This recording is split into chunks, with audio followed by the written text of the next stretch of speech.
দুইটা আমল কোনো বিপদগ্রস্ত মানুষ যদি করতে থাকে, আল্লাহ রাব্বুল আলামিন তার জন্য এমন পথ বের করে দেন সে কল্পনা করতে পারে না বিপদ দূর করার। আমার জীবনে অনেকবার দেখেছি আমি চরম বিপদের মুখোমুখি, এই দুইটা আমল প্রতি মুহূর্তে করতে থেকেছি। আল্লাহ তাআলা অলৌকিকভাবে অবিশ্বাস্যভাবে সাহায্য করেছেন। আপনি যদি চান আল্লাহ আপনার সব দোয়া কবুল করুক। আপনি যদি বিপদে পড়ে যান দেখবেন সাথে সাথে আল্লাহ তাআলা বিপদ দূর করেছেন। কিয়ামের বিধান কি? কিয়াম মানে দাঁড়ানো, কিয়াম করা ফরজ। কিয়াম করা কি ভাই? ফরজ। কিয়াম না করলে ফরজ তরক হয়ে যাবে। আল্লাহ তাআলা বলেছেন ওয়াকুমু লিল্লাহি কানিতিন, তোমরা আল্লাহর আনুগত্য করতে গিয়ে, আল্লাহর হুকুম মানতে গিয়ে দাঁড়িয়ে যাও, কিয়াম করো। কে নির্দেশ করেছে? আল্লাহ। তাহলে কিয়াম করা কি? ফরজ। তো বসে আছেন কেন? কিয়াম করা ফরজ হলে আমরা সব বসে আছি কেন? ও নামাজের সময়, মাশাআল্লাহ, এই তো আপনারা ধরে ফেলছেন। নামাজের সময় কিয়াম করা কি রে ভাই? ফরজ। কেউ যদি শক্তি সামর্থ্য থাকা সত্ত্বেও তাগড়া মানুষটা বসে বসে আরাম করতে করতে নামাজ পড়ে, তার নামাজ হবে? আজকাল তো দেখা যায় যে একটু একটু ভাবসাবালা মানুষ হলে,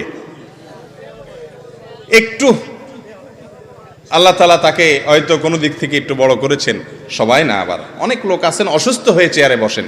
কিছু কিছু লোকের কথা বলতেছে যে সব কাজ করে, লাফালাফি কুদাকুদি নাচানাচি সবই পারে মাশাআল্লাহ, কিন্তু ভদ্রলোক মসজিদে আসলে চেয়ার টেনে বসে।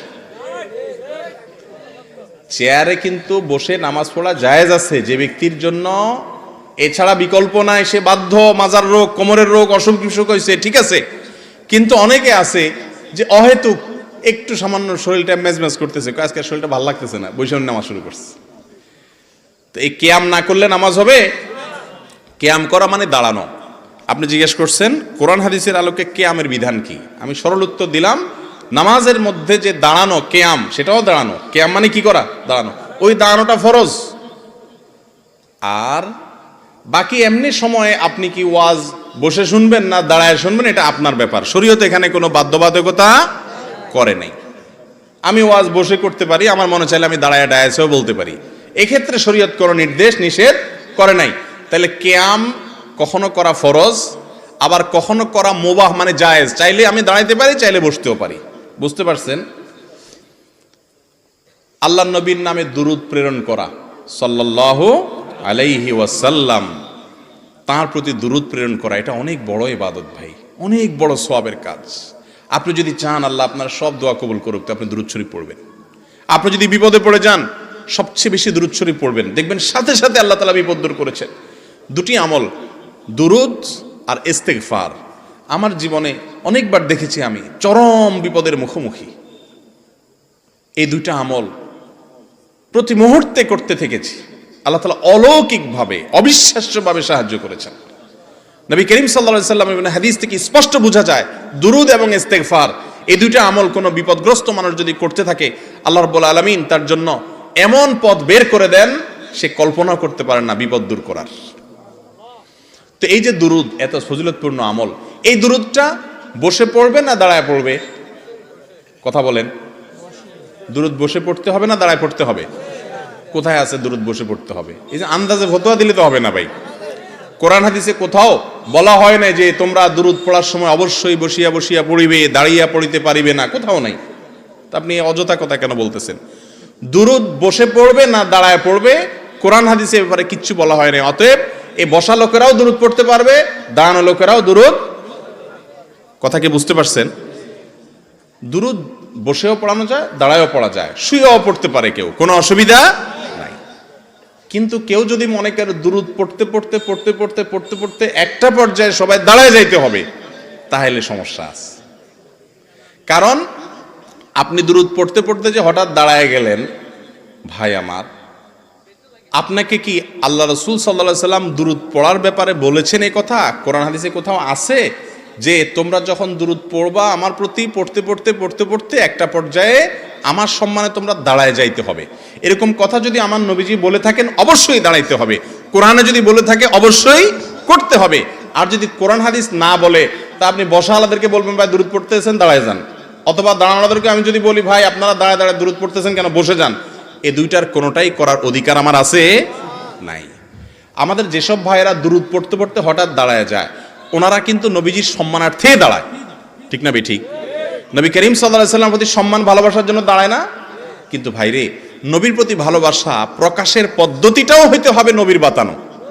নিজের মন গড়া পদ্ধতি যদি বাহির করে ইবাদতের, তাহলে সেটা নবীজি সতর্ক করেছেন বিদআত করতে। ভাইরা আমার, যারা কিয়াম করেন, মিলাদ পড়তে পড়তে দাঁড়ায়া কিয়াম করেন, তাদের প্রতি আমাদের অনুরোধ, রাগ করার কিছু নাই ভাই। আমি আপনার মুসলমান ভাই, আমি চাই আপনি আমার সাথে জান্নাতে যান, আমি আপনার সাথে জান্নাতে যেতে পারি। আমি আপনার ভালোর জন্য বলছি। আপনি যে সমস্ত আলেমরা আপনাকে বলেন কিয়াম করার জন্য, ওনাদেরকে অনুরোধ করেন যে হুজুর, কোরআন হাদিসে কোথাও আল্লাহ নবী সাল্লাল্লাহু আলাইহি সাল্লাম কি দুরূদ পড়তে পড়তে দাঁড়ায় যেতে বলেছেন কিনা, যদি বলে থাকেন সেটা কোথায় আছে আপনি দেখান, আমিও একই আমল করব ইনশাআল্লাহ। আর যদি না থাকে, তাহলে সেক্ষেত্রে নিজের মন গড়া যদি আমি ইবাদতের পদ্ধতি বানায় নিই, তাহলে বেদাত হবে, আর বেদাতের ঠিকানা হবে জাহান্নাম ভাই। আচ্ছা, আমরা নামাজের মধ্যে দুরূদ কি আপনাদের এলাকায় বসে পড়েন না দাঁড়ায় পড়েন? নামাজের মধ্যে শেষ বৈঠকে দুরূদ পড়েন না আপনারা? এই দুরূদটা কি বসে পড়েন না দাঁড়ায় পড়েন? এই দুরূদের চেয়ে শ্রেষ্ঠ কোনো দুরূদ নাই। সাহাবীরা দুরূদ শিখতে চাইছেন, নবী করিম সাল্লাল্লাহু আলাইহি ওয়াসাল্লাম দুরূদ ইব্রাহিম শিখাইছেন। দুরূদ পড়তে পড়তে যদি দাঁড়ায় যাওয়া লাগতো, তাহলে সাহাবীরা, রাসূলুল্লাহ আকরাম সাল্লাল্লাহু আলাইহি ওয়াসাল্লাম, এমনকি আমরাও নামাজের মধ্যে দুরূদ পড়তে পড়তে দাঁড়ায় যেতাম, ঠিক না ঠিক? নামাজের চাইতে গুরুত্বপূর্ণ কোনো অবস্থা মানুষের হতে পারে? সেই জায়গায় দুরূদ পড়তে পড়তে যদি দাঁড়ানো না লাগে, তা নামাজের বাইরে কেন দাঁড়ানো লাগবে ভাই? কথা কি বুঝছেন না বুঝেন নাই? দুরূদ যদি বসে পড়লে বেয়াদবি হইতো, তো আল্লাহ তাআলা বসে নামাজে দুরূদ দিতেন না, বলতেন দাঁড়ায়া সূরা ফাতিহার সময় দুরূদ পড়ার কথা, ঠিক না ঠিক? অথবা বসে আছেন, আত্তাহিয়াতু পড়ছেন, দুরূদের সময় দাঁড়ায় যান। আল্লাহ তাআলা কি এরকম করে নির্দেশ দিয়েছেন? তাহলে আপনি নামাজের বাইরে কেন এটাকে জরুরি মনে করতেছেন? আমার কথা কি বুঝতে পারছেন? আল্লাহ তাআলা আমাদেরকে বুঝার তৌফিক দান করুন। তবে ভাই, এগুলো নিয়ে কামড়া কামড়ি করা যাবে না, ঝগড়াঝাটি করা যাবে না। ভাইয়েরা আমার, অনেক লোকজন আছে আমাদের সমাজে যারা এগুলো নিয়ে মারামারি করে। যদি কেউ কিয়াম করে, আমার কোনো ভাই করুক, তার সাথে ঝগড়াঝাটি বা গন্ডগোলে যাবেন না। এই গন্ডগোল করার কোনো অনুমতি ইসলাম আমাদেরকে দেয় নাই। আপনি না করাটাকে মনে করতেছেন সুন্নাহ সম্মত, আপনি করবেন না, কিন্তু কোনো ভাইয়ের সাথে ভেজালে যাবেন না। এলাকাতে আজ মুসলমানদেরকে শয়তান অনেক রকম ভেজালের মধ্যে লাগাই দিস। আমি মাসআলাটা চেষ্টা করছি কোরআন হাদিসের আলোকে আমার দৃষ্টিভঙ্গি তুলে ধরার। যদি আমারটা ভুল হয়, তাহলে আরেকজন তারটা তুলে ধরবেন, মানুষ সঠিকটা গ্রহণ করবে। কেউ যদি কোনো আলেমের মাসআলা ফতোয়া শুনে আমল করে না, তিনি ভুলও করেন, তার বুঝে মনে হয়েছে এটা সঠিক, তারপরে দেখা গেছে ভুল, ইনশাআল্লাহ আল্লাহর কাছে মুক্তি পেয়ে যাবে, নাজাত হয়ে যাবে, তো আপনি ঝগড়া করে লাভ কি? বুঝতে পারছেন কথা? আল্লাহ তাআলা আমাদেরকে আমল করার তৌফিক দান করুন। এরপরে প্রশ্ন হলো, চরিত্র রক্ষার্থে মা বাবার অনুমতি ছাড়া বিবাহ করা জায়েজ হবে কি? এটা অনেক দীর্ঘ আলোচনা সাপেক্ষ বিষয় ভাই, বিশেষ করে যুবকদের জন্য এই প্রশ্নটা আজকাল অনেক বেশি। তো মা বাবাকে সম্মত করে করাতে পারলে সেটা নিরাপদ, কিন্তু প্রাপ্তবয়স্ক ছেলে যদি নিজে নিজে বিবাহ করেন মা বাবাকে না জানিয়ে, শরীয়তের মাসআলা অনুযায়ী বিবাহ হয়ে যাবে, মাসআলা অনুযায়ী বিবাহ হয়ে যাবে। কিন্তু মনে রাখবেন,